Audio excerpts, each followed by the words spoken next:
Area business for that one say someone try me ada e ho akwa afi the Ghana common premu mamina tribe said that say we see meeting ho mama e nedwada anopay ntin pacho say mimi ya me afata me na ya wo fe na wo kan for me say ya media minya bi a me say na wa contact the tribe said woni mo mo dada say omu media moton eche papa mfie bebre na oda so hye wo mo Spinsters Bachona frɛ 0200 995933 0200995933 na tribe said enye wonso unwi kept week fefefe emfa emma and then someone eba bedi ho nkomo na enye wa wani tua asemi trendy pa ewo enkrata no emu na said the Daily Graphic ed by $200 million financial loss in Saglemi project. Collins Dauda 4 others in court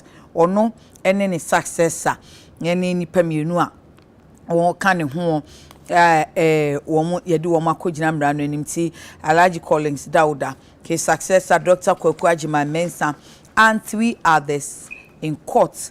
They are being accused of willfully causing financial loss to the state over the Saglemi affordable housing project.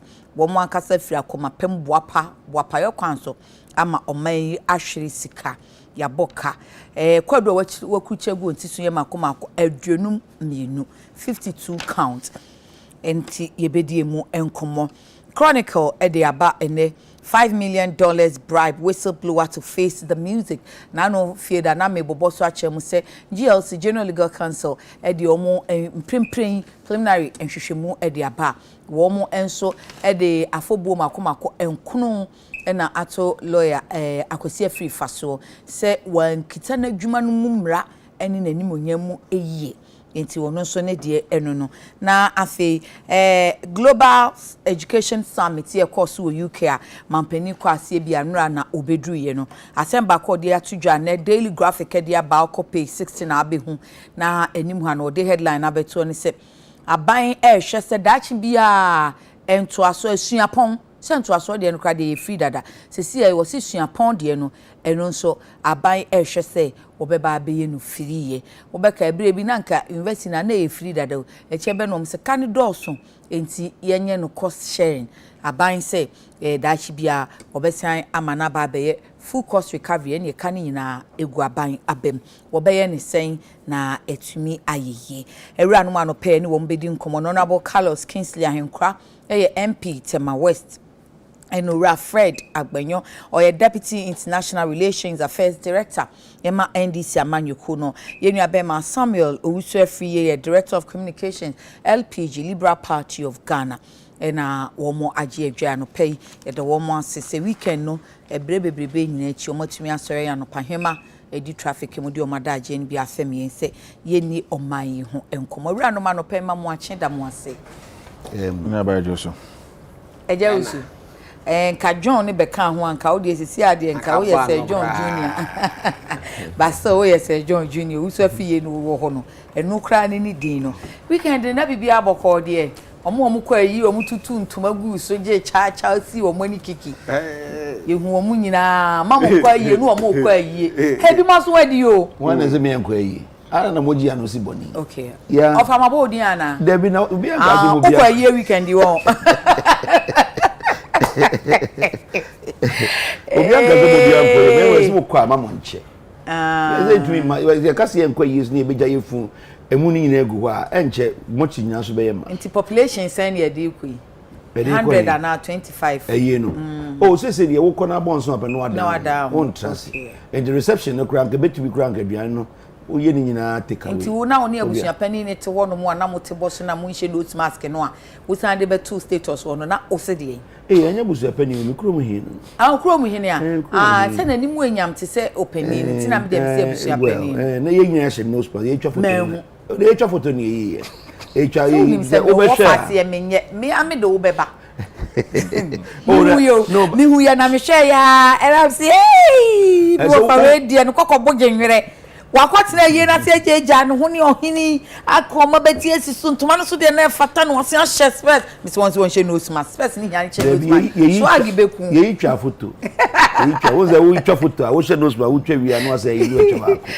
wa nya ne sa eze wo kata wani na twa photo ha na be hu se ye wa ndi ne hu ye ndi ye twa photo keke na areho se mi wo fa ase bi ya chese we ya young boy na ja ni ni mabe miensa echi very sad na oye MPP ni strong pa in fact oye chairman crowd polling station o mi krom nti any weekend no say now we assume na say when young people like MPP free kede abesikosi trap ya so munyina ego ane nkrafo nyina ndio me man yako wa kofa abedi mfa ko nyina man yako ne yire ni ma me so ti ase na wo ja ne mame wensie ne mame nyame nenim ene mo nkafra ye ma mo so yako Bradford now so weekend do call him wo de ndie me hwehwe ya me hu bi okay campaign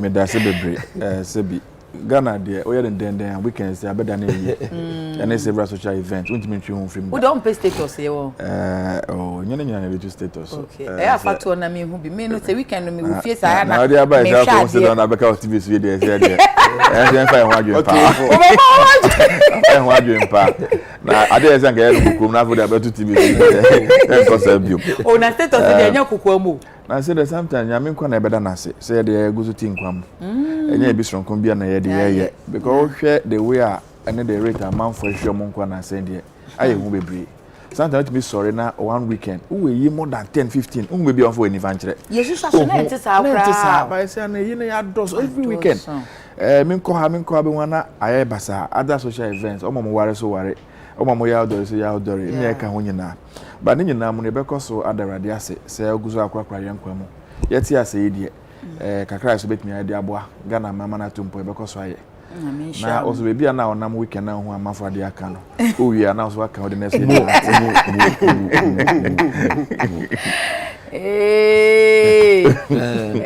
me no nanka wasa me ko you achema cross we yi me nua be makwadwo da me producer neat but me ntumi anko do ko hin na me nam around na me wa around here how kwadwo da me ya ko wate na me nti bibia be ye fine eja uzu now weekend do ko hin weekend there na me ofie me re ho fa no nti na ose mo ofie say bra ni di odo awo mane nka na wo say adebi o ha wa anya ahia no bi akoye okay ene nti ade bi te say on say Ese boys ne se ye bi akwa aboti akonchi akofе sika bi abafie okay ba tu ko pesika na uba ore fifie so adeyo na oba be ka se onya kere oyere dampem so oyare no homfa no o se oyare na wo de wa so timu se ono na strong woman ofie ono ayemrede a na se ye support no enti na ofia but ye ko asori ko bo afore so e be za evangelical mission Santa Maria ya ko ba for kama na weekend so ya ko ba for no odo 100 cedis ne ko cathedral na yi cathedral no minyanya sa opepa no onze afore boy ade a ese kan wa koma but Kofodia old estate parliament oni apanyini kojodum ene brothers ne sisters ne nyina se memfa congratulatory message embre ye orasami oku oye omo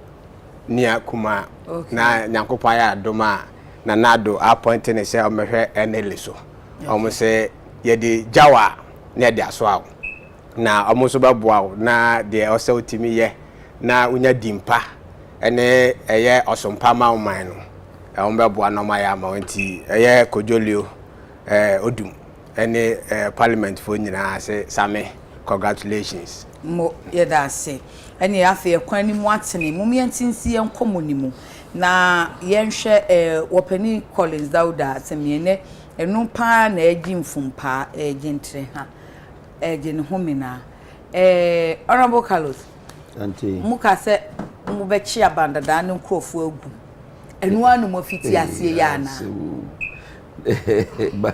mama nchia no peina etoro bia wonsam ne bia I was pimo no ye kase e be chi omu agu na anya bia na ekochi watu Some castle but you mo no some fan kratamra. Mo de mo ntwen na mo be hu na anya be. Cause we say bi kura no on parliament MPB timi hia no say hey no we din atem. No ka so de twen e chi what mo krata e nsa aka. Ati o so timi ban nipa no aka chen say hey omu disconnect na de nya me na nkope bi. Asa agro ti u say we no I no political case. Well, should I political case? A case a muda ho fine. Na edika men chia minuanu e water west ni MPP4 na chia na kufu ado ni vice ni anti-frema chief of staff. Na minim say modisu e fine sir. Eba mo man leader. Enye wa kachi. Wonti na ebu be ni se ba bi fo be hu se na nka na mo de no. And buy when we say to be fancy. I got the other two Monsieur and Cauchamanosa. Yeah, whether we come on Cacram French, my dear Munko. Yati. More. Wow, I request fine. Now, and your woman say, Mianca Saminia calling Dada, then a friend I couldn't crack. Or a very fine gentleman, or a politician, French for the Paris Salon. What trap? The normal and as ordinary politicians say, "Kawi abambagwe no line no, omo na nkomo ba." Enti ono de nka wonim politics mu na parliament ni emranse mu pa. Na case we the way esi abobo aba no. Ya medwen ho a na ebo me pusa kakra. E de kire say wa prepare the document that parliament akwaji loan of 200 million from Credit Suisse. Say the baby see 5,000 units of affordable housing. Affordable housing no bro for no so keke. The children say then a friends a handful bit me to be yes sir. And he said then a handful bit me to be there. Now so what do we need to see? And he said ne bono borrow a certain level. And penny ampa 200 million. So we calculate 5,000 units. Then I say on the average, I think about could be a woman pay $40,000 on the average. $40,000 will make so be make us affordable. But you be funny sir. What they compare near TDC for 5,000 units. No, I mean, Bakubia saying single room, or 2-bedroom apartment. Maybe a 2-bedroom, maybe a 3-bedroom, maybe a single room. Okay. And the price don't vary. I mean, for the sake of this argument. Okay. So on the average, you know, Kedai could be out of 5,000. There's a could be no more than $40,000. Hey, no boarding. Very boarding. Because you're converted dollars in so crab cities, yeah. Exactly. Because we share from what indication of the core in the crater of the core parliament, Kokoji, no more can come single rooms to $28,000 and a 3-bedrooms $57,000 in between the student cabinet 2-bedroom. Okay. But on average, you can say $40,000. Okay. And the TDC to me affordable housing 2-bedroom $28,000.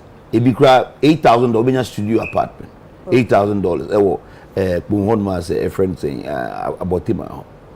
And it will because of what we have affordable housing $40,000. Now big money. But all the parliament, our parliament are praying. Hey, okay. Okay. After you be na 200 million no. More you $181 million. Akwakutia contractor. And so no more reduce quantity from 5,000 about 1,005. Yeah, so this is here. Naturally, on average, you know, a dembia will $120,000.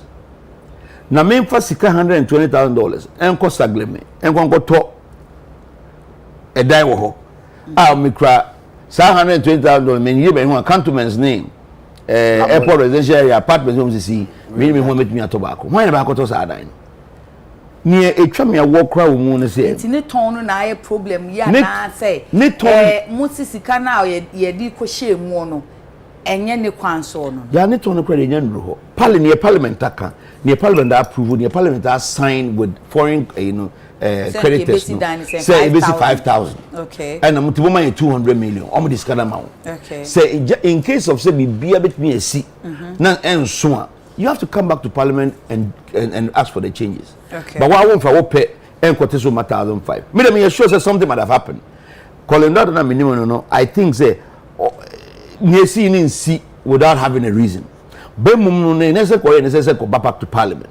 Nobody say approval if parliament does say, oh, me Adam de buy na car center dey basic 5,000 enye ye make me a 1,000 per na 2,000 per na 1,005 per na parliament asansan no so asiama now the word but still 1,200 and something or 1,005 no yeah you use $200 million ni nyina 100 and ke basic 5,000 you know the woman say $181 million and on my okay na minister na edi ba 1,005 no em so no na chios on his blind side they say chief director no so so from 1,005 no crab 1,105 units from 1,500 to 1,105. Oh, I see. Oh, there's a Tiana did it from at 181 million. In the 181 million, Mrs. How does it say 5,000 units, 1,500 units no crown, a minister and buy $120,000. Obi no better side dine. Nani a tramia walk crowd was same same. Time wa minister attach here a buy. My kokoya assessment. Mirror assessment watches with DH, young was with DH, on Zuma Eshemon. Engineers and friends, architecture engineers, friends, services, ESL. Almost say even 1,100 miss you want to cry, one. Se nipa bet me akwa tremua. Ye yet another $32 million there in the year. Even they also say no. Se nipa up till now dine see more but then I come because from afar dine come from afar but for now can you go some much some things dan mama na kamwuram na wo de mo ni court case no na mo fa man crofo man court ne me na boya asokore mampon de bi betwa say squatters akoje aboso yeah the point is say abamu na sa dan yakwakodie besia aga na etua ya over 5 years se wo de kokoma obia se ongongo trem na nipa ko na mfesika da mamu afa gwangotua ese Ghana government ekotua okay na government government kwakotua ya ade se kwakojiska bi awakotua no awakojiska na sa anso adwuma na rokokoye no ade na se so akobo hoka the minister na otiso say no sa business sa project no apart from say sham no worthless because osakwa kwaji $32 million akwa pay so onya 2,000 $181 million na mana ye car yeah for plan in fact as far as I'm concerned in matete no just aban efasa kai na all the dino eche be sure say so the becha ebia military and police and one of these agencies and it bon akwa trem but just look at the cost to aban say or the $32 million become 181 homa over $210 million for only 1,100 units. But aban bia a change of government, transitional team no, see a handing over note. So ministry hono, a then no Penny Collins that would announce any successor, a kokwaji my men sanjai. And only whom is our problem. Oh, sir. Sir, handover no, and a man, minister no, akwenya, emo to be take that friend say step. What is actually going on? Okay. Because a very glaring, a very open. Parliament contract no daho. Transition report no so daho. Idea no yes 5,000, also 1,005. Oko is chief director so at 1,001. And then say where is the actual truth? The actual truth lies in the parliamentary document now. Yede free credit Suisse one. But on the ground, it's a ministry for Nebia Omufre Alaji say Chief Brown na documents where uja especially on this affordable housing no and yema munya clienti brana beboy in cheche mu kakra ansana ebe ye kota se. Well, mini ministry ho, but knowing Minister Tachiano, I know say he will do this. Oni calling that omonyaka. But you sure say obefre calling that enaka in semi and send do situation. Chief Director any moment say if I'm not mistaken Mekai say at a point in one of his TV programs or Meki comment be say even whilst he was in office in 2017 Chief Director Finachi approved extra payment to the contractors when the minister was in office. And you ask yourself, so why will you do anything like this? And this is in your bemo 2016 abesi atwam.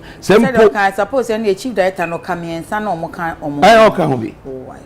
Oh, so assume say ebia 2016 kura minister wo twam no approve bibia. There's a new minister now. Ono babeta as IST affairs. Say if there's anything like that chief director wouldn't discuss it. Now one place say okay, Said previous minister no ka say here. What the man do so mo fa na de command. On his blind side no, what could TSK. This are the words of Minister Tachia. It is an oboa, Mr. Bois. But he cannot lie about something like this. But so why do you do anything which will bring you into this position? Says Asemi na kwa kudia bem. Me am sure. Say me nua calling down the makunta any omomaka no. They must have very good reasons to take us to this point. Otherwise, any good case. That is why I don't want this being person will be ready politics into this matter. Because this is not politics. Any political. But certainly, a buying be abreso and a nipa na or get involved in a political appointment. But it doesn't make it a political matter.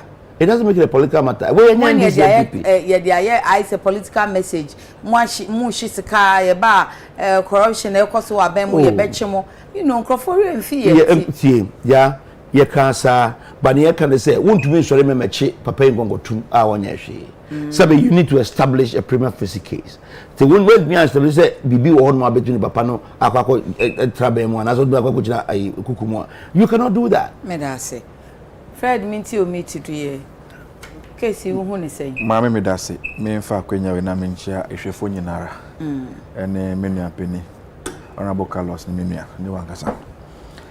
Me hu bibi o daily graphic mu pay 70. Me say UTAC for University Lectures Association no. Mama monso bio so mo call strike. Yes, sure. Na on say na university in Ghana education generally course of Ghana say no ayeden COVID da ba ya de kire na adesua ay ama no so akodo pepeso bia haje bebre. There ba na say lectures better call strike. Na no tient me conduct exams, and no tient me mark papers, and no tient me nye all the nyamanya say nye academic environment dia e be haje bebre. Ti e be straight say abanhwe ententema na entimi so ano na bibia entimi course back in university campuses.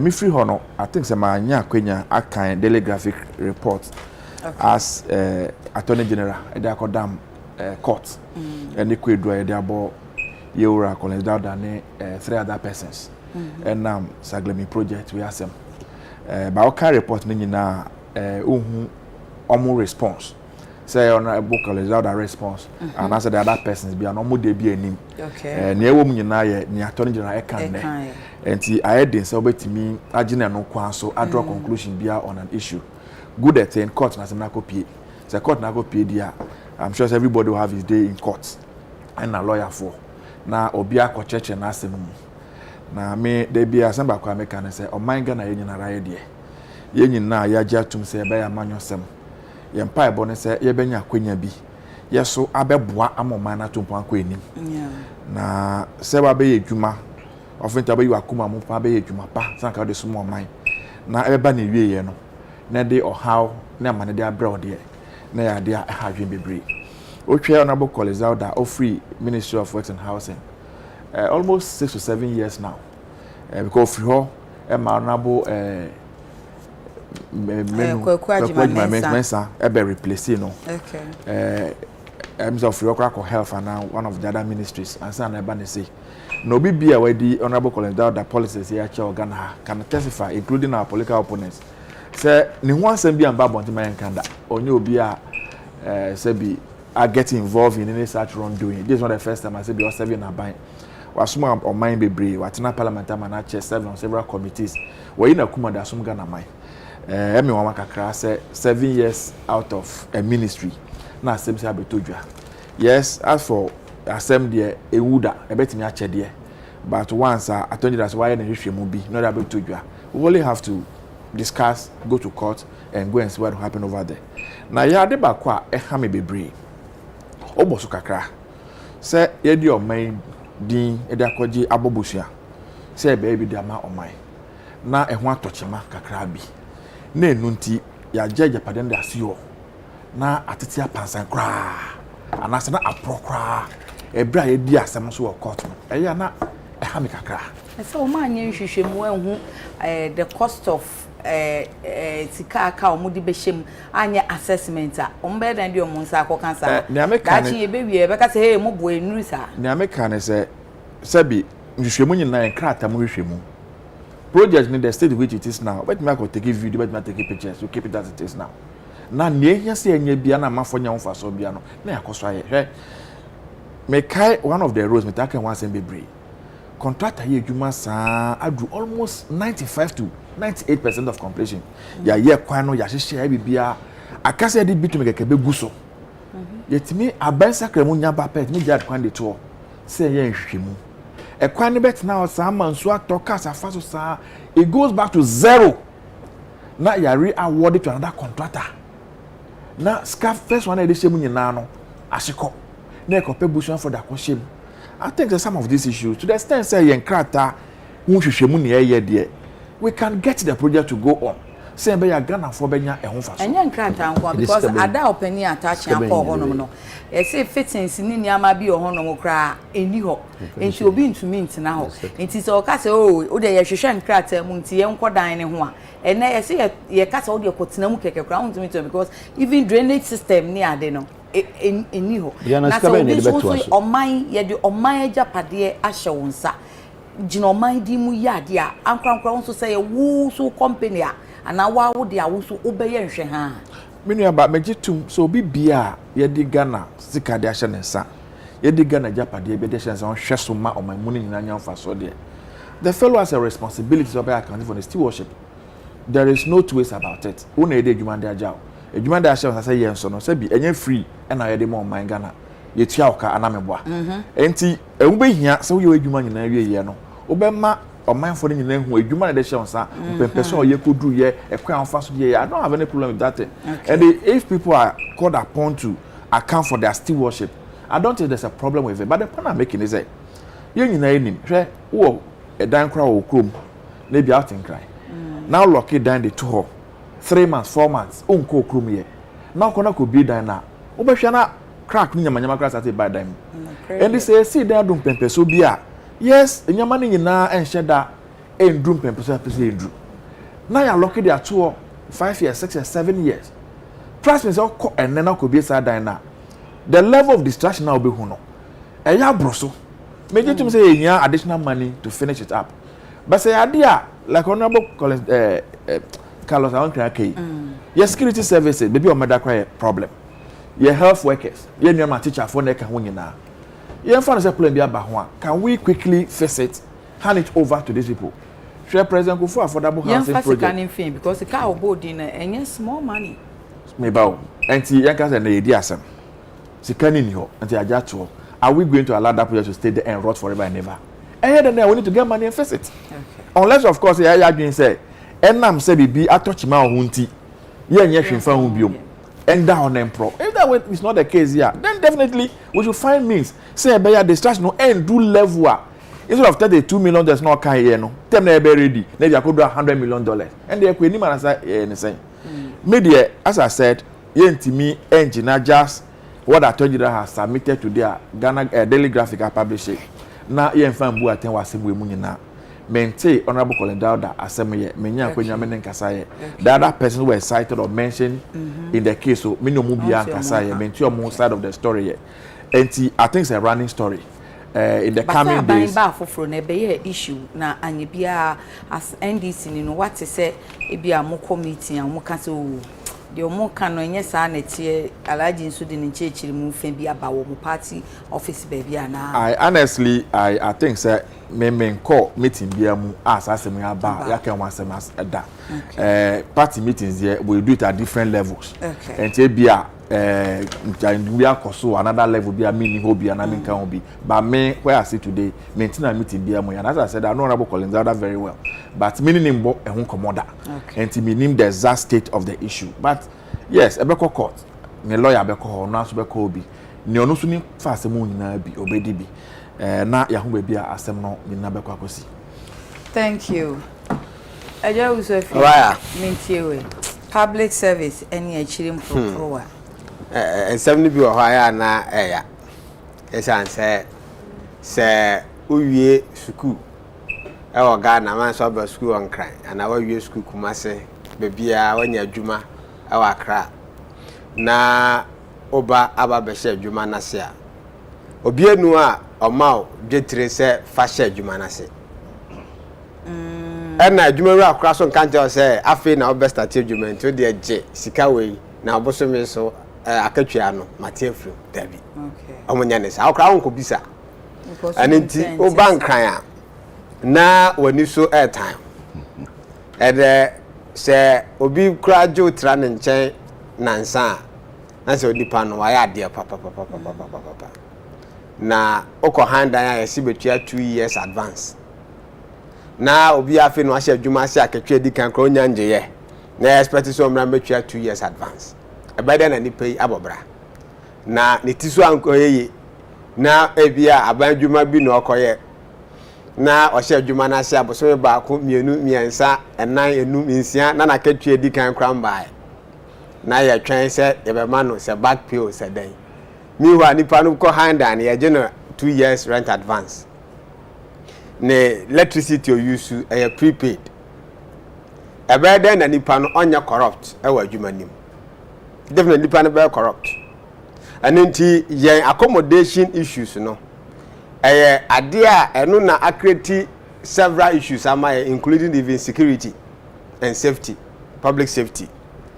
Cause ukotna dynamo na sesi na 2 years na so 2 years na so ya fere say wato a dynamo by 120%. Ada na utia e bi 1000 no obeka say there or the joe 2200 no apa chawa no da ju 2000 wa 200%.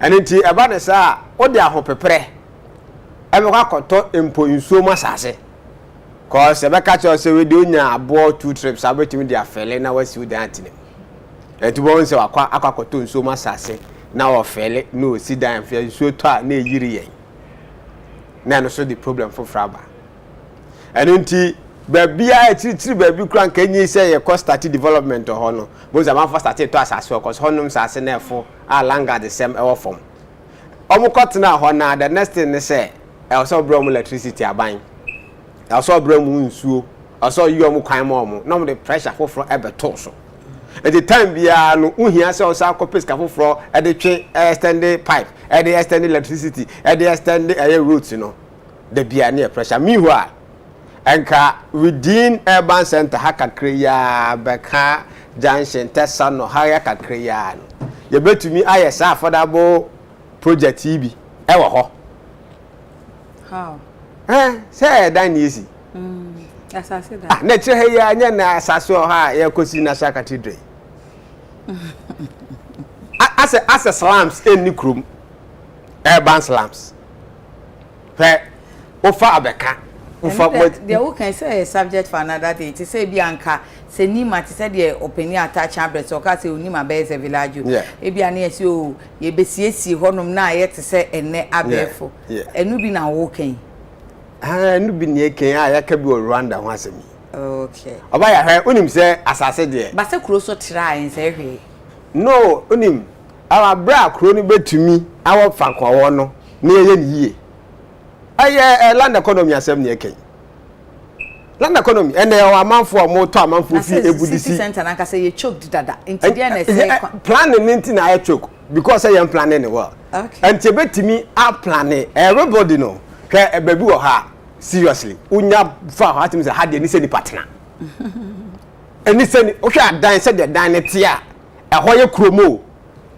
a ye betimi esi proper story buildings a ebenya recreational facilities ho na manfo atena na mo ato mo enti se me adwuma o peace fm me adwuma o ye abonsan o mo nche ha mu a na mete ho a eben me metimi afafo ma ba adwuma ya mo na mutu kwan kwa bochiri sa na hote amun ko se mu ko ebu fufuro aye rebord bebu a o hata me yesi no na dantia ya okay ba afa ye nkle dantia no na ye maso sei o eno boa yen na ka build anka cost ne beba for mana in the long run no anka cost no effective traffic cost traffic ne effective ya plan kroni ya ye betimi atena kama kamo bra ya rebuild na akofa ka ya be ani akwa seglement kan nya bad idea cause e hono so e baby fufura a uduro na ahwatim se land ne yanka ye betumi atena ho antinka hono wo ye no wo betimi moving kofo efiewura bi no mo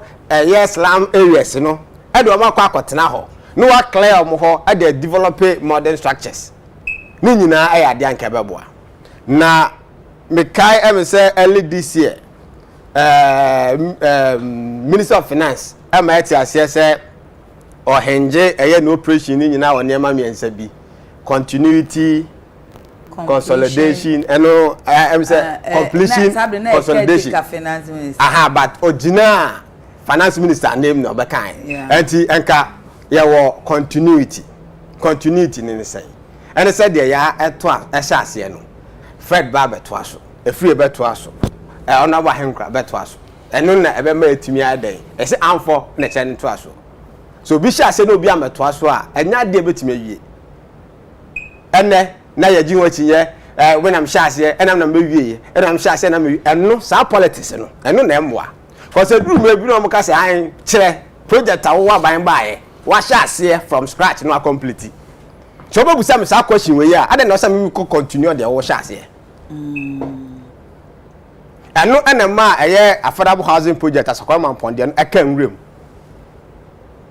because Prof Samuel's buy no try say ka betimi aye bi question e ba ne say wo buy ne de na wo abesha ase wo de enema no sukofa STS Korea buy ene sakasana na eda so eka ene ti se enkwan no ahwegu a na uti ye o kitchen ho what asa enam no ntimi nsesa ho na o sanfa ntosi ni nyado afoforo sa anya nkwan no because enam ne de ense ye nkwan na asesa enye yi so so hu se de esi hwiegu faaye enti no et se de nkra na utimi se na we de chief meet ni se o jama no kobole ubetimi atase bi na ebi nso o ja bi e de ka na nya aba but ye teka no so dan say ni nyina be kakura ye teka ne so no nipa na nam ne so aka ne ba ye ne ebeja ne sa da bida enya sa mesume wa be ye bi yes sir Fred ba be ye bi enu ntikura no na ban tu sa na mo say ye de court no eye ne kwan so ano no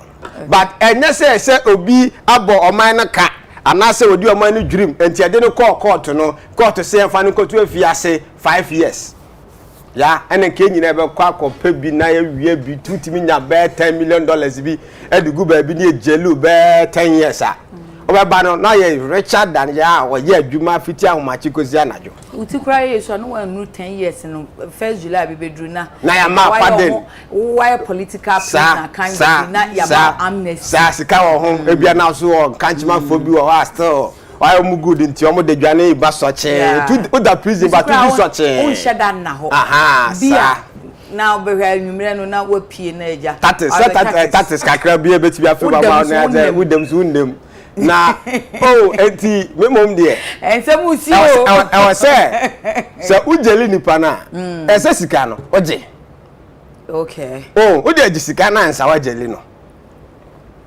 enti na mbusa se me bisa ofa se anya bia ansa ne ye ba bedru se ne nkrata idi abasa ban lo ya peni se kokot omufre owura Collins Dauda ne na be de obesi nanan yo owura Ajima Mensa eni omo efa omo ho ne se opani mo nkrata yi ye beto so yi enti ne ma sinti mo mecheche mu si won tin ke bia I say bia kind of auditing yes enti afa ya ye anu awie na ne nanu ye no still che se sika ne ye nhu no ansa na afa be ka se da bi ye de wo kokota na ye gi sika ye wi a se wa ya abonefo sem criminal case ya bem ne kwa so anu no empo omo a omo gidua bodi no se obi ko bodi a okọ ebusa se wa de da ayira no wa pai wa busa se wa de ayira na manfo se omo anfa na okay enti fair even with the traditional operation kra no say they try to be fair enti fair se nipa no obebusa no obahwehwem ana me sure say ministry ho auditors ho o me internal auditors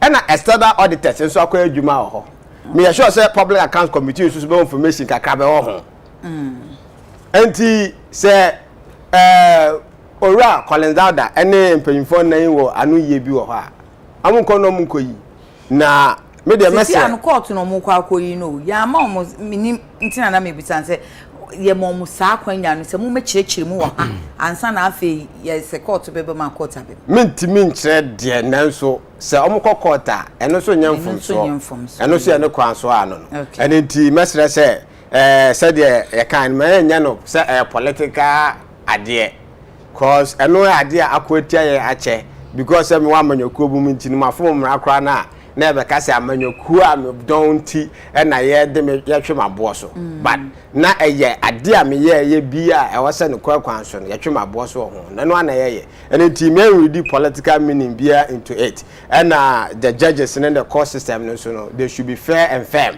na ba bia no kreda bia no ma ye hu na de futu ama obi bia se obi so minister for project for so koso ene na honorable Haruna Drusu I suggest say ka project bi am sha se bia scan da ho amode be yakran ka mo sha se but e dey sa so enye amanfo so scan da ho meti bi ma wa ye no twia ne kakra ma omo ene na masan so asrese aban we do adaroma contractors so ma ye odwuma ma omo a awie awezi certificate no but modia na twia omo ka. Thank you. Me never mama kwaka krabi ansa wako asema me nua raise here won say me ti this expression say mamu fanye amanyosem we enya amanyosem eya na eya me na kakra he na etim nyina yi bibia amanyosem correct na etim nyina yi baby I said am kan nti on pese mama mo fanye party sem nti don't do partisan politics. You see ansa na sem beba e bedroom pempe so bi obdi be partisan politics na nam onyama bi a akokoso ene nsem bi a yakeka wechi Okay. Ansa wana na otia na kan wasem say agromu osi o na eta share honorable Collins na chan wo de atwen wo behu ye be ye say no so aka say na mo di say agro enti nsem nyina akoso den na san komodie ni koso den na san nipa ni nim. He actually granted an interview na no oka what you say enti ni Collins na mo parliament na mo chia na mo kan ka san sem no anye bia komodie be na ekoso e kirenti a ye share na wo de hwe enche obehu na ebe yo ye be chi watum we be kodam say so mo se omo won krata enti wo ye na sa so 5 years down the line for the sake of argument okay assuming say NPP lose 2020 elections na komu free ade so what would become of this issue today? The next government so serious so dream on mine ho a enko be pursue. I'm just saying some because adna ko say case there any one say yeti abemu ne na ekoso nyina wo MPP abemu a otiti bi ye nyina nimbi unya se MPP aban benya kukuduro so ko pursue onu an crofo often what we do ni say ye crofo ye be di ye fine san come ye political opponents no ni akodi omuchi enti e ba ne sa wo otiti bi san say na sa we nya amanyo sema and they are then because some of the activities that we are living today nyama esi nenso e wa ban a etisumu but as I said everybody must account for his stewardship. All right. Now it should be a many areas you make wasagakra this particular subject we need to look at it very well.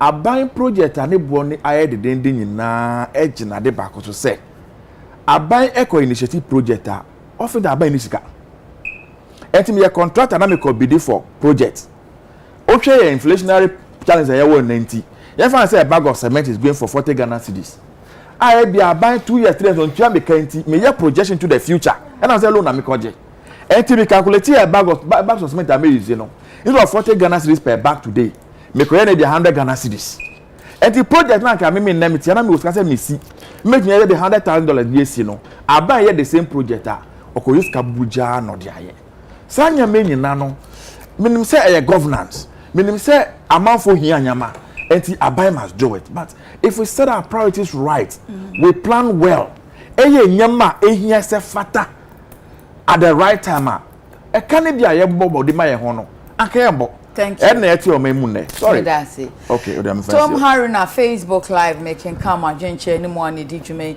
Tom Haruna says my name is TK from Tema Community 1 side 20 please let Titus Glover know Titus in hand papa is crown sign MP man to amano mum jai no esi mo se mo be kai wa try to order wa try to no dey but I doubt he has work to do in Tema site 20. Oh, so 20 East. 20 years. Watch that to order that. Oh, Kingsley Dako. Good morning, sister. The problem with Africa and Ghana as a country is wisdom abounds in both leaders, in both NPP and NDC, but loses this same wisdom when in power. God help us all. Okay, Yo Chanchuk says politicians will give you sugar-coated words. However, nothing can be done. Teacher Constitution Riamwa said the media budget review has given the NDC insomnia and all what they were thinking didn't come through. The NDC will continue to stay in opposition forever because they have nothing good to offer Ghanaians. Greetings to Chairman Odin Hukweku up here. I abua for plumbing works. Yeah, please read my message. I know I'm reading. I was a plumber at Saglemi Housing Project. The total housing unit is 5,000, but it's phase 1 and phase 2 we didn't finish. The phase 1 and change of government, we were on the phase 1 and change of government came. That issue, okay, I abua for Prince checking na patcho fan number oho. Enti enye said ya ye kanu no and I said ya aban lawyer penny kanu no. Okay. They just no patcho. I'll say. Honorable, read my message. I was a plumber at Saglemi Housing Project. The total housing unit is 5,000. Supposed to be 5,000, yes. It's 5,000. But it's phase 1. Good. Yeah. Phase 1 of my 1,500. But I did 181 million. And we didn't, it's phase 1 and phase 2. We didn't finish the phase 1. Good. And change of government came. Exactly. But phase 1, I'm going to finish it. And I did $181 million out of the 200 million. That's what he's saying. What he's saying is very right. Yeah, phase 1 and phase 2. No, show Daily Graphic is say instead of 5,000, no, yeah, 1,100 and something. Yes, and I make sure we say 1,100 and something. Can say 1,100 and something. Na no. No, omu ye. Na one omu ye no. Omu be go to na change of government. But the same thing. The same thing. I mean, working. Okay. Say 1,001 on no can. That was phase 1. He's right. But phase 1,001. How much is getting? How much is getting 181 million out of 200 million? Ebia okay procurement we contractor. Me na me phase 1 phase 2. Tell me say mami scanning in na me got materials and be go. That I said why are they not at any site? The contractor. But that's our site. But the change government. I don't know why we don't have any change government says contractor in site. I will check. And Fred, the question you say valid. Into contractor no. Into na bisa ye bia mo bisa mu ana e bia wa disika no so on call site nti de wa ba e chie no and then question after 5 years go to site after 5 years the contractor go so mo ba rock on the contractors no Brazil so no be ye kwan da bia no ye so mo me na ba ye Kiras Gava MPP for we but we no mo see we Brazil for omo ni ha omo ko omo de 181 million 1,001 na papa ne ka the first phase no and it was so man view. But they have taken 181 million out of the 200 million. I can't 90 million, but then I'll be. Yet your main more baby idea. Most of the contractors, how much of them they suspend their work? Okay, contractors not really fair. I don't know. You see, you are looking for reasons when there is none. No, me I don't know. Papa now, plumber now or wakasa yepa. Or see they divided it into 2 phases. Phase 1, phase 2. Phase 1 and government phase 1 phase 2 no. Yeah, you say in crack no. Phase 1 on when you come 181 million out of the 200 million. But I can't so much is asking interest. I could be obi bottom. It be when phase 1 when nipa go trim. O maji sika na kodi he. And I'm say we can't see there say am say aje 180 ya hinti no. I could be obi bottom. No anyway. We had to talk to procurement 5 years on my side. We need to talk to the contractor. All right. Yes. Talk to the contractor. They are part of the 5 people, 5 accused persons. So I'm saying it is too early to do anything. Saglemi Housing Project issue is to divert attention from the many NPP scandals and hashtag fix the country demo on the 4th. Does it have to take 6 years to investigate this project? Past governments and the present government inflate government contracts, overpay contractors and share the money. And your evidence. So they should let us our ears go to rest. Okay. Becky answer says this guy needs not to be on. Obedi dim comfortable. Why is Oba National TV so yemfro?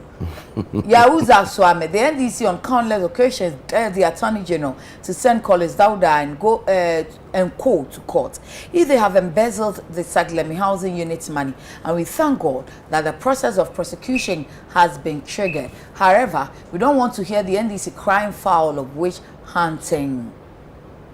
Rama Seidu, tell him to fix a J. Kojo road. It's too bad. Contractor oh. Now what now fix it? Who can say facilitate? What say na mo ya na ya say? Be some can say my fix it. Contractor. It's only contractor no. Oh yes. and I'm sassin or Kowana. We yes, I had to say Shabuas. But I'm so okay. Charles was saying, good morning, Sister. I am Charles. The National Cathedral money that the president said we should contribute. I don't think I will pay. Thank you. Why is the school boy now teacher? And you be a question. Why is that so? Say yes or say me. It's one corner. How do you call it to me?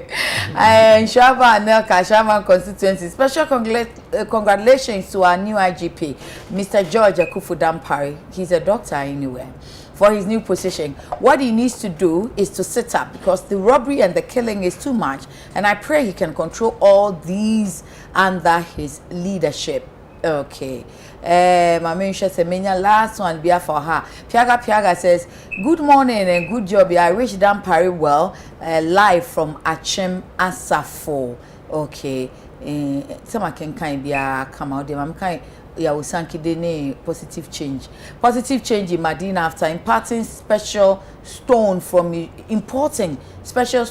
Israel for the construction of Akufo-Addo's cathedral. It's now time for Yibima. Kwame Nkrumah, Ghana. Where do we go or where did we go wrong? Say no to cathedral. God is not homeless. Ya usanki for President Akufo-Addo to consider free tertiary education in Ghana is a clear indication that President Akufo-Addo is a generation thinker, and that's our next topic. Hopefully, 920, okay. I'm sure the 55 year fee near me lawyer FIFA and GLT. Fred mentioned here also second one. President say who piece of extend. In fact, first paragraph na page 16 daily graphic. President Nana Danko Akufo-Addo has said the government is considering free education at the tertiary level following the successful implementation of free SHS. I appreciate what Mampenika said. Free SHS at the SS level, no, you're very successfully. I can understand. Me a very sure Mampeni at this age. Ne baby anywhere or free SHS. Ebiane na nabia so anyhow. And to the reality on the ground, that cost for me, no. Ebia onim. It's not. It was as a certain be coffee SHS and sana Obi a we implement your one monitors, ni supervisors, ni policy implementers. I know you're only playing a devil's advocate. Maybe Onyasa na na abekwa ansan wo hu say ade na ye ya na. Yeah, maybe onim san ope na mechi o daily graphic page 70. Say Utah for eco strike. I say obi ante na kan wa say bebre. Sanke a doctor for na nurse for eco strike na. A major issue because I know the omo strike immediately we see the effect. Ben am say this one the effect is not seen immediately. Oftentimes, water and then I can say, but Anka yet, ye nimne koso, our screening schools. And the effect is going to have on this country a few years to come. I come up in Kazasa. And then you have zipped the mouth of all head teachers. Teachers cannot talk. Obiantime complaining. You go and dump people's children on teachers in schools. Feeding fee credit be more adane problem. And then they see and saying, Kumase girls school now say, Omo Germany and Kofi. I say, I saw the funny place you call bring mom in account now. They should will tell you, say, Omo call Daniel or say a cry. Omo no more sugar de co. Ye moment Diana sugar and can't be. Milk and can't be. And it's a the engine no more continue. Engage most of the headmasters one-on-one. No more chill, Yama. Omo form with this free SHS. Obako school I got now a number of months. No, I started to a number of months. And they can win now. Okwa, aye basa. Yen hwe enwie ye. Yen to anamo say entu nyina enwie ye. No man penia ko gina baby say ye be ye free SHS. You see, me say ye nyina ya anya akonya ya amanyo so hu. We have a responsibility. Say be ma Ghana fo anya gidie wo ye mu. Na ko ye say ye petu minti. Na ye can be bia atra. But unfortunately, that is a tangent of which the president and his vice are on. They were on this same tangent. Say ye can be bia na Ghana fo pe atene aka. Ye ntu wana mo bia. And I'm saying 2020 elections, either by default, whichever means, they won inti. As far as they are concerned, almost 7 or more kikano, a togan of assume, and they got to about the mobile. And tell one penny to hear about say, OBC 8 another 10 hospitals. Since on my penny by a moody in the way see. Even if the regional hospital, I see a what has happened over there? Nothing. And see on my penny there, Sebi, I can't blame him as I said. Fault. Omanpeni cannot know everything that is happening in the country, and particularly at his age, does he read all the documentation? Does he follow all the issues? It's what they report to him that they talk about. No. And I can't actually blame back. If the policy are failure, onim say adi challenges will be the next level. Baby cost to MPP abema ya bebre. Abana position mo such a way say, omo person be abeka mo asem. Omo person be abeka criticize omo. Ne omo person dey be abeta na radio na TV so a bon some mo yade. Ade na nyekwa like I say, okomo deal. The whole day on the day. But be say men can so okomo de me. Me niku be say men da o se dey be men can so we niku. Wo dey can say I'm okay. And that is the situation here the Ghana for nyina ko shem. And e nyina e di na ehwe na anyama ko na e ko so nyina. Me tertiary education, as rightly said, this is not the first time Ghana ha. Me anya free education all the way from the base school all the way to the university. I'm 2 years back. Say your papa no mo na anka, omo na mudi ade omo tina ban mu. At the university level, omo ye demonstration class at University of Ghana Legon. They be na my chicken, na my akukọ nam free. Now afrom mo pedian fufuro. And then call an visa for free rice and chicken. No. Basic things. Ebi ni ho. And now could do a theater horse. A bit ya bonte. Almost ya dear. Ne cause for schools. Baby and collabeda. A major problem. Those days in come off for pecha. Oh pecha obi. No be so pecha. Obi the answer in bag rabbit to on chain. Enti ono osoro akoda abonte baby and a study room. Adekye no abedwa no abawo no abechange. The things have all gone to at the university level. Now besides hana ke prepare nkrofo a abehwe omamu Ghana so a na ya sefen bebre. Enti ye best find this in 2020 manifesto. Tertiary level and number of things I outline. Say nyame ya adoma anka ye beye. Me I see the difference between NDC and NPP. And said their promises are just made to win elections. But opepasi de beye ama Ghana fo anya ho faso no. Omo ni sa pepa no. Oh, na honestly, say if it is say FHSC, and one of the winning election, we win the so first thing we implement it, was it about just winning the election? It is one thing to implement a policy. Now, why implementing policies? No. Oh yeah, assessment. The policy now why implementing? What is the effect of the policy on the society? Akola 14 years, 15 years. Akola SS1. For the first time, we free Ako school no. Okodura, you see boarding facilities near. And see, I offer a corrected than their master Akolawe. Abayiwa 14 years, Wokrum, not your Nunkwa. Now, of course, school, no base. Do you know what is happening to that young girl, 14 years? Sakola no absolute control of an home. So, but me are born home by. So, Sebi, even brand here crying. There are a number of things that are happening to our children in our schools. Okay. But as I said, the government is supposed to be able to be. And to Omanpeni, if for nothing at all, what Ghanaians can wish for, and say, free SHS na yen neno yen hye kena yen nya ne yi na Ghana fo nyina enya won faso ba say na me go pia brechi a o nyame ado my free education of Ghana at SS level the next me move to tertiary as I say ye kasa keke ba anamo to ese yen to na nya won faso de ya gya nyina da to nchen embo bia same meeting no meeting yo why free SHS yeah one of the good interventions I think say MPP are buying etimi aye na we kaye campaign who could do be our kasams oh makasa PG4 what they come up and come try makabusumi bia eh ene san come ma miensen tibusumi amenya sem so obenya 600 cedis ba ko bia 200 o say eh ene san come tibi kura ko fa ne ma ton ne ade o say ba free SHS ne de na na do aye ade ntu de ye ma na na for more to do more okay. In some campaign grounds 2020 election campaign 2020 okay ebi no and nti MPP there metimi akase eno na boa mo mutimi retain power free SHS na boa mo pa but going forward no o man hwe ya omunya ho faso bi abio cause faso no also munya no munya 2020 election okay going to 2024 no will take another thing na so hwe sinto a ewo free SHS ni mu a niam bi a ebetimi asolve ne simple for example say enkwala no ko school green no aba betena fie bi abosome mienu ne ade no enti obetena fie de na obeye so that is the next conversation LPG suggest say ye na ye run free SHS system na enkwala no be fie a oba fie a ye mape school bia no to obi a pomade obi a oye tray fitting shop carpenter plumber sa artisans no enti mape omutu omo enti obi a wo interest as a student no ko ne koye sa practical knowledge no technical skills asem nye ken aye oje be ya ma vocational for na mo yensa no adwuma ko obi a wo ye basic school mi ko JSS me wo JSS no na ye pon school a ne ya no pa na awia ye pon anopa 12 na ne akọ break the next thing is say call a workshop for 2 hours enti ebisua doormat ebisua carpentry na me say manage eja ho enti e call a odwomfo forge ne akọ blacksmith ne say the forge we ne akosua. That was how we were living in the school. And I think say ebeboa enti akola no obe develop interest e wo e bia electricals ni electronics ni no wa further studies towards that.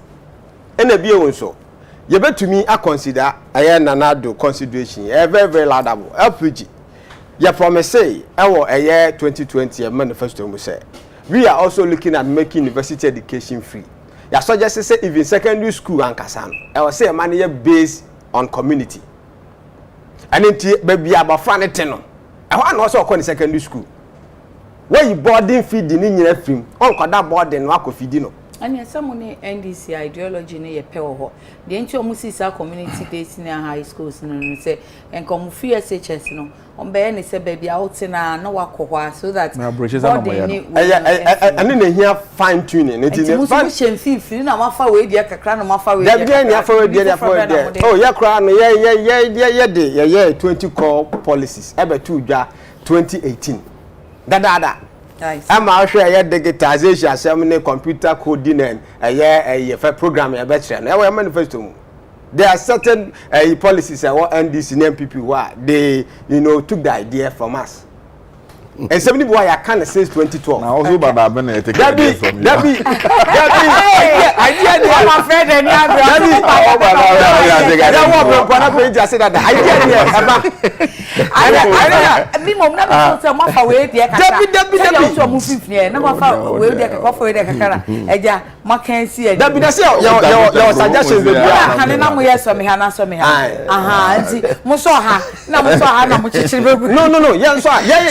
first about Jamuna. Oh, really? Your policies, I more prince. I can't win. If you are for your one catch your task, I will say me. Unya, and the crosser, and the crosser, that be some in the Mamunia. Who only fed one. Time red on back as on mail computer coding and programming. Oh, after election, Canada, Tamamia. Yeah, Canada. And where can say consider unemployment benefit. And Minister of Finance back say cover the bank losses in consider scheme be met pesca man of affect you. Yeah. Yeah, your party you need dump to somebody. But idea say there. I need dump. I mo de ba mo amplify ni entin na. On gani chana baya. Let's hear for one thing.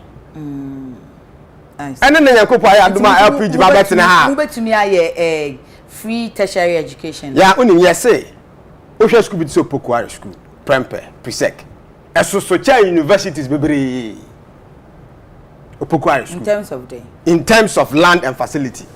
Oh, sir. Yes. Facilities are all Prempe college, Pokuare. All Presec. In that say be na war a friend say Methodist University. Pentecost University. Valley View University. But under universities and they are operating. GIJ University, where university, you know, and then you sue a dying and near. And then you go buy a doma or new site. And the university, there, secondary schools in the Bill. Say your Bible started a year community, a year secondary school system now. It means a be a Opoku school. You better upgrading to a university. But a bit fast special courses. I see. I don't see a new one now. I comprehensive idea that yeah, only that you put in poo. Yeah, me no flag where I be home. Honorable Carlos means you was free tertiary education. The person me asempa. Let me catch and say, well, who did baby? One ram pipina. Or me na. Say na mo ye ya mo de say CPP no. Say CPP. NDC for. Na ma hwe hakakra ma ideas go to me articulating fire or the LPG and enye this buy LPG kotokoni has omode you go funny be no enu anom same any da form na nsem kanu mu oti za wo hwe ne youthful exuberance na or they can pushing agenda no we between to same okumu ni na nabi no na che ona mo wasida se ko no mo ebotwibu ma agobe great politician oboy but agobe great politician and the coaching way da bia me ka kire no there be no obeba mo poaching na we football we football boy you ideas kama na munya na omra na mase abebuza na o papa ne hwan ideas party card da be ideas are very virgin ideas so we get to say ejina want we catch jata was 7 I mean wodwe ho a na say afi say we trust na we ideas do adwuma but me no be kasa I think they were very long political future ahead of him as it me nature's potential ni we don't know me dey o boss e madam from APC to Prince Onu of APC no call him Asanitano APC to Odike to MPP Eric Asanitano from CPP General Secretary to LPG organizer and I say ya ne ora kokwa yi do also kasa and I let you come somewhere make a point no comment I have meet you yeah say million ma kasa bi pa na say eto bi metie million ma wan DC na omo kasa say about Ghana educational system ya na nyame nwanwa ko omo beginning na free SHS no omo say enye yi ya became my friends president mama wanya a friend saying ni time etwemu eko ka benya wanya ne baby ko wanya ne baby anko wadi ne brewie wadi ne bre se mampeni awie wadi ne bre etwemu eko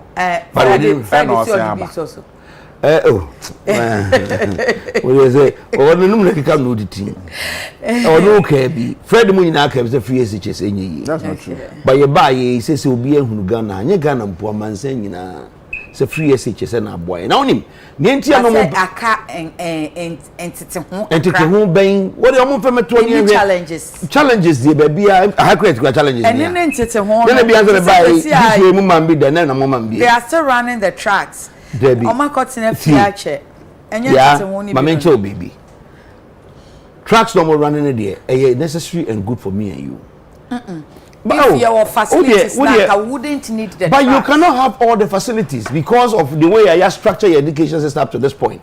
And you know, every year piano. And then you pay passing in an a secondary school. What pass it? When you F, maybe a pass my BC D and E, when E is when you conquer because you're far on with the anymore, BC, a school anymore. Yama Miss Awesome. One was Sunday and see one feature day.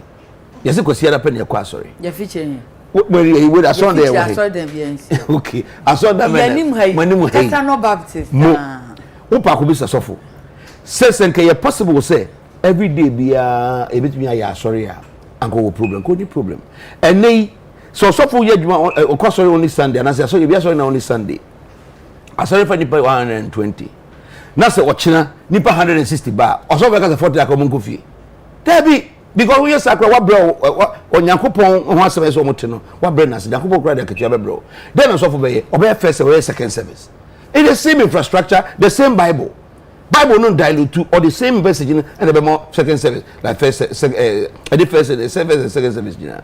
And in the air can say infrastructure development no. I sorry dear no, your sen can afford dear no dear Jumia or Nimre, service Bia or Nimre, and Yamu policy beans. Oh, yeah, made it to two because I was an Cafona Sibia walking. So one Casa Sondano, the Pamnaso de Muso.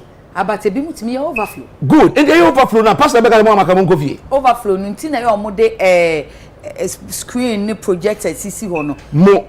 That I know but all my bro screen projectors no o ma seconds o ma 10 seconds. So dem na ko be my screen projectors so far. Oh, sister. Be a first service. Be fourth service. Even cross all kwa bro tria. I panyimfo na ahyehyɛ ne saa. There be so aso. And na kwa be that be podi. Obia na adwuma oye enti no. They just want to make provision for everybody. Yeah, yeah. Yeah, mama ka say ncho. So COVID and na kwa COVID buy, and na COVID buy. Okwa so them I say don't sit here. You have to do back. In the first rank nipa 300 nearby and nipa 150 pay. Okay. Osofo doesn't have any chance but to say yeah second service. But Osofo yeah third service. O dey engineer crowd o dey for Japan na to nche. Na me person chema kosi ni say Osofo leaves no one behind. Asori leaves no one behind. Yeah. That's the principle Nana Akufo-Addo a free SHS. Okay. The idea was to ensure sa kwalabia wo year of school going age. What we JHS what your exam no apase ese with me school nim. Ene se ka se dan ne nso. Enti ye mebi nko ne bi ntena fie. Ne si dan we bi akwa. Fred Obama ne ba ntena fie. Ana me ba den gongo ntena fie. Me de me so be so ba ko bi. Me ntwa me an ti school dan ne nyansa no ba ko bi. And the president said, "Pam no chano, money number co." Nemo so who conne, Nasa Uma Quaya, Nasa Upon. Adekye, Fred the Suba Mesenko. Namuni Namon cover. Copim say, Metimiana Aquenya, aye infrastructure de CO. And they, Anya Biade for need to form. We spend about 23% of our total national budget on education. Even tensi.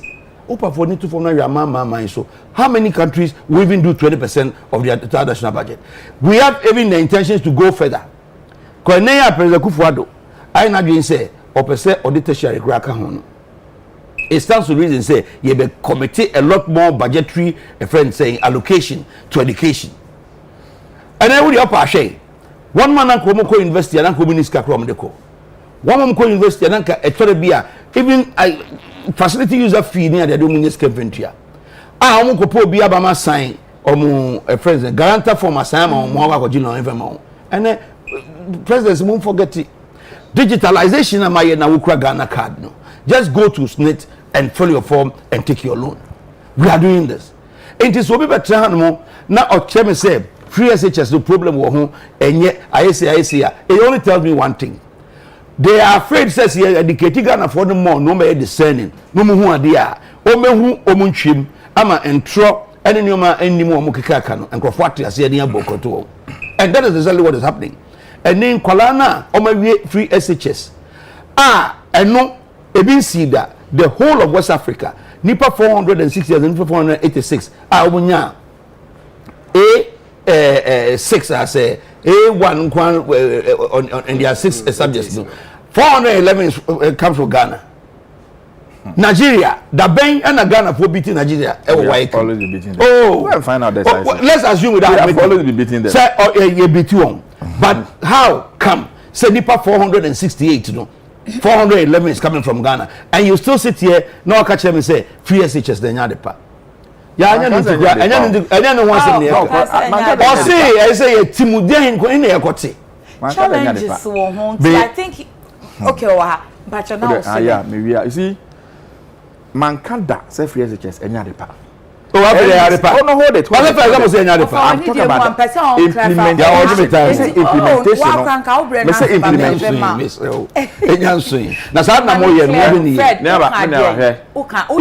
implementation. There are genuine problems. Thank you. Yeah, you can't say that. Okay. Are you saying say any challenge? Yeah, I have not said that. You say all pointed out. Let me see. Ebini saying. I have just told you. Even feeding the credit feeding Kolana and no problem. Okay. Okay. Now what I want to say is say, Bibia ni wa problems in him. Me say high tea cry. Say me na mama me this way be anumda. Your birth is free birth, yeah. Hey, it's more dear, more dear bomb, this week crash of a fracture was a mintis. And let me test me, make quite many biaco. And to be no problems in comments. Bibia Alice Ubenya. Oba, the problem. Of a lesbian special eyes, now this name. This will. Now the special eyes have been look at the beans anymore. So I'm over I promise you, Sabem. Oh, number 2 orders are. Oh, by promise to 7 more. 5:30. Maybe then the vertical.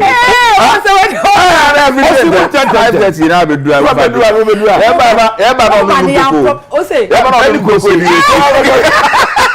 Fred, why are you?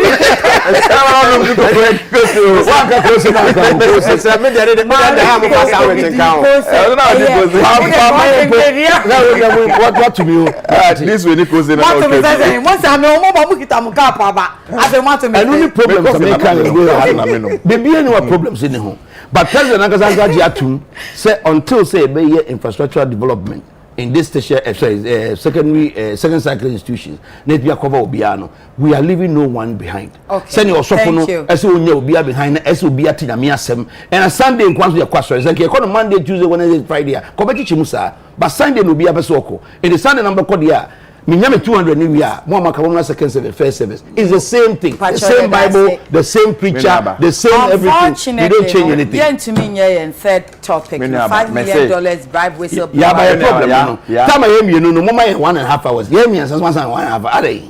Yeah, me say. Why won't we allow you? My mommy have a face come to education. Obi eni waka say e ya de bone okoke Ghana mra pon constitution Fred time na e drafted constitution the shame say education free Ghana progressively free based on the availability of resources clearly stated in the constitution of Ghana entenye say ene na na do buy na koso dayo it's something NDC the time e be 1992 constitution NPP antecedent say omodomo kan obi because your ordinary Ghanaians farmers drivers fisherfolk na assemble omo ene e dey gain Ghana ho a draft here. Until now, but now for free as safe a baby B. FQ Pro started implementing. Yeah, I mean, in 2014-2015, gradually we started. Most of the day students were not paying fees, examination fees, and now we took them off. It was at the basic level. Hold me. Even as SS level. Yes, I did taking Yama, Eddie Betty to pay now off. Say levy say electricity, say water, say sanya money in that day student they were going free. The only addition before the back home, any admission fee. Admission fee, any uniform now the mom. This is first another fact. American say education is very key. Education is very important. But yeah, my say your person gain political mileage be kekenti e na biebia. Ye say be ya mind that no. You na be buya kwanga ya de bia abo mind. For me that's the argument I'm making. Thank you. About education problems in there eso. Okay. Na baby a problem work sepa basic level no. How na infrastructure ho ahomete. Any teaching and learning materials no. And to be there me against say aban bi ebetwa aye anopa na awia school. Shift system na na call basic school na omtwa mu. Wrong. And the school point 2 o'clock. E dey na aka. Okoba bi abahwe na e dey asore. We bu ha na area boys bi on be gina ha be yo mo de o meye. It has its own pros and cons. Enye say akwala be hu akwala no po be ka se mwawia hu na yo be ka se mo anopa na akwala ya akwala bone one stream kura hu no se ma papa school fees abetua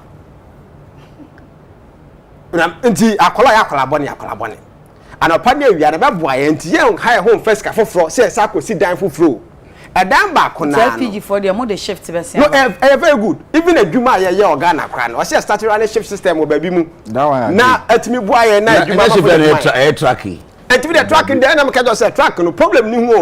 Problem say yeah go school streams no dey problem. More some about no I mean yeah go two streams no dey any problematic. Yeah that's it. But say you ma enkwala no nya more benefit of the two streams no na make kan wan say. Yeah and to me mom there. No na person me say President Kufuado landed UK or Koye. So what can you UK or Koye or Koye Education Summit and then what for Swama at least organizations that may promote to bear $4 billion. I'm saying about 80 countries are more vulnerable education here be shaking the infant TV. Sanuma we and Uncrofu and as a man sign share. Ejuma president o ma dwe education ho we anya besia ho ahina muda you see you refuse to realize in 2014-2015 media 400,000 people qualified from JHS ahina muda education. That is what is happening. But Ghanaians are educated. International Relations Affairs Director ma NDC.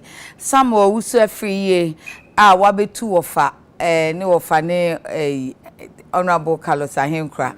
Some Director of Communications LPG. Sesiano fire wide o pochi no akọ MPP na say social and honorable Carlos Kingsley Ahenkra MP Tema West anopay yedamwase papa pase mobaye pacho me that tribe said as so CC meeting ho emame tribe said was Spinkters pacho na friend 020 099 5933 020 099 5933 na onso nsiesie uti ho emma ya dada na nso yesan ye biemu a ensehwe ade yetena sase so enti ene ye gamanche Kentucky Tekochu the second na woda enukra nkran no mahoto enti na agya kwabena otenkran di kan ye maame no na enti agya kwabena koyi de ne meye ne twi ne saa ni ofa ne afi no mu adwobo child maniaba enti eno ano no me di nyame jambo why ti nyame yadomu a ochina Adekye Nsroma ofa say ba be me di so na am ofa say ofa so do kwan